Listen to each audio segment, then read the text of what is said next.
Hello, my busy bees, and welcome to Reading with Maebee. Come on, get a blanket, get some hot cocoa, get some kind of warm drink, and some kind of warm fabric sitting near a fire while I read you a good old story. It's a story that I made myself, of course. It's called The 50-50 Fates. Chapter 1. If you're reading this, you're a stalker. Chris, April 4th. I always read this statistic that 2% of students are trans in every school. If that's true, then who are the others? That always stumps me because I don't even know half the people in my school. Maybe I should meet more people. I sit up on my bed and look around my room for clothes. My room is very bland. I could make it look nice, decorate a bit, but I'm not doing that, since I can't exactly decorate the way I want. I find a purple t-shirt that says, "You can't spell purple without purr," and some sneakers and jeans. Let's change that shirt. I go back to the closet. There's nothing in here that's boyish. I need to get more masculine shirts. I pick a t-shirt that says, "If you're reading this, you're a stalker." I still hate it, but I put it on. I put on the rest of my clothes and walk to the giant kitchen. Even before I walk in the kitchen, I know, of course, my mom is trying some weird recipe for breakfast. "Good morning, Penny." Mom turns to look at me. "Want some zucchini pancakes?" I look at the green throw-up looking pancakes and gag a little. No, Mom. Those look kind of disgusting. I reach for the Fruit Loops on top of the fridge. "Okay, suit yourself." Mom puts the pancakes in the fridge. "I have to go." Mom looks at her watch. "Take the bus from school." "Okay, Mom." Mom rushes out of the door while I'm pouring my cereal. I put the bowl on the table and sit down. I grind the dry cereal to dust, and it leaves a weird taste in my mouth. Mom peeks out from the door. "Also, put on a bra." Mom closes the door and walks to her car. I look down and suddenly, I don't want to eat anymore. I dump the cereal in my sink and walk into my room. I grab my backpack after putting it on. "I've got to tell Mom," I think as I walk out the front door. Stacy, April 4th. You know what I hate about this day? Everything. The sun, the sky, I hate everything right now. I want to stay in bed all day. I had this dream last night. I was in detention with this girl. Her name was Lydia. She was supposedly in detention because she pranked one of the teachers. We sat there talking when another girl came in. Lydia broke the rules by getting up from her seat and hugging the girl. "Amber!" Lydia kissed her on the lips, and the teacher shouted for them to sit down. I felt pretty awkward sitting there watching them. Lydia looks at me and smiles. I got 100-80. I look over at the teacher. "Oh God, not this guy again," Lydia says, and runs out the door. I get up to follow her when I wake up. Luca had run up to me and started licking my face. Luca needs food, but I don't want to get up. I'm going to have to. I push Luca away and pull my blanket off. My room is one of the cleanest rooms in the house. The house my dad got after Mom died. I get up, walk downstairs to the kitchen, and Luca follows me. The kitchen is a mess. Sticky spots on the counter and beer all over the floor. I clean up a little, getting the beer cans off the floor and get Luca's food from the bottom cabinet. When I pour it into a dented metal bowl, Luca practically gobbles up the food in seconds. I'm going to have to go to school. I walk back to my room, go into my closet, and grab a random shirt and jeans. I hate these clothes, but I have to put them on and walk to school. So I do that. I'm walking to the front door when I pass Dad's room. Maybe I can wear Mom's old clothes again? I think, and I open the door to meet nobody. Of course, my dad isn't here. So I walked to the dresser and opened the first drawer. My dad's shirts. Second drawer, my dad's pants.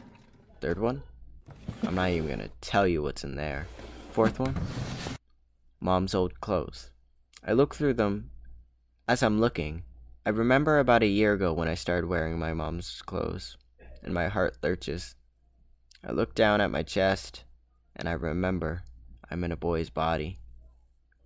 Chris, April 4th. I love walking to school, unless it's cold.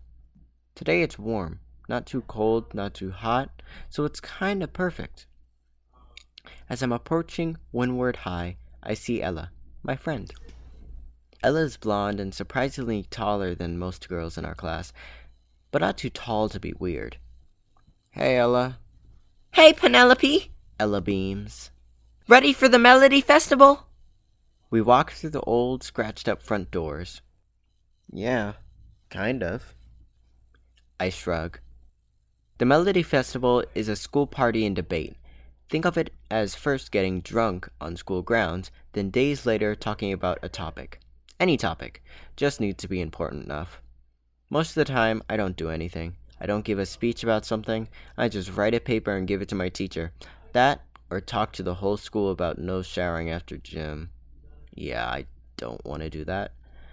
The Melody Festival is named after this girl, Melody Nagamine. She wrote over 100 essays all about one problem. Skirts.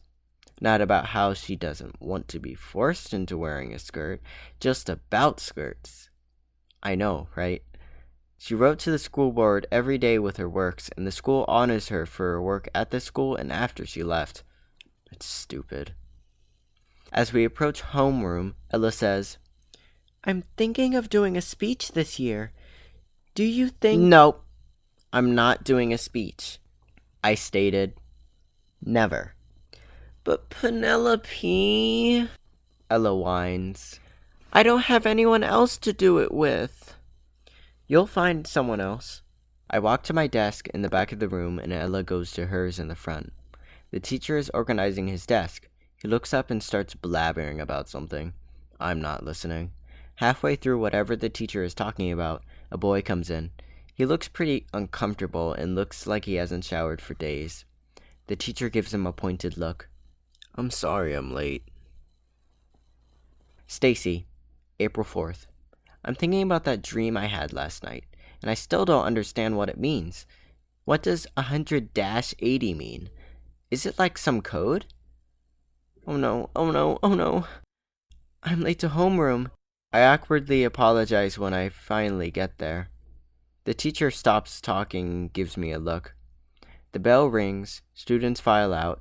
I turn around and walk to my first class. Then another class. And another. Then finally lunch. I walk to the janitor's closet. I eat lunch in the janitor's closet since the janitor is never there. But somehow the school is still clean. I'm eating what I would call a meal fit for a queen. Mac and cheese sandwiches with watered down apple juice. Very nice, right? Even though I don't have any money, I signed up for free school lunches, so I get to have 2 meals a day on weekdays. I scarf down the food and give myself a mental note to eat at home too. Lunchtime ends and I'm walking to more classes, and then finally I am done. I'm walking out the door when I see a girl with her friend. She's wearing a shirt with the words, "If you're reading this, you're a stalker." The girl has long brown hair reaching down to her shoulders, and she seems very uncomfortable. I want to go up and intervene, but I don't. I just go home. When I get home, I go back into my dad's room and clean up. I grab all the bras from the floor and put them away. I also grab one for myself. What do I want for dinner? Chicken parmesan. That sounds delicious. I walk to the kitchen and go through the cabinets. Empty, empty, empty, and empty. I groan. The little mini fridge? I walk over and pray for food. I pull on the door. Beer. All we have is dog food and beer, and I don't have money to go to the store. I walk upstairs to my room and jump in bed. I'll be fine. Chris, April 4th. I've always wanted to become a police officer. I've researched like all the police codes. At lunch, I sit in the shiny big cafeteria. Literally, you could eat off the floor. With Ella and Macy, my other friend. Macy is a small girl. She has shortish red hair and is pretty cute. She also is very loud and has a strong voice in school. Macy and Ella seem to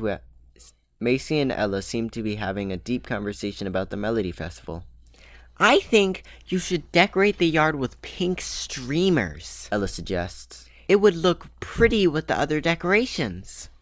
That's a pretty good idea, but don't you think it'll clash with the grass? Macy states. I don't want clashing colors. True. Maybe you could dye the grass another color?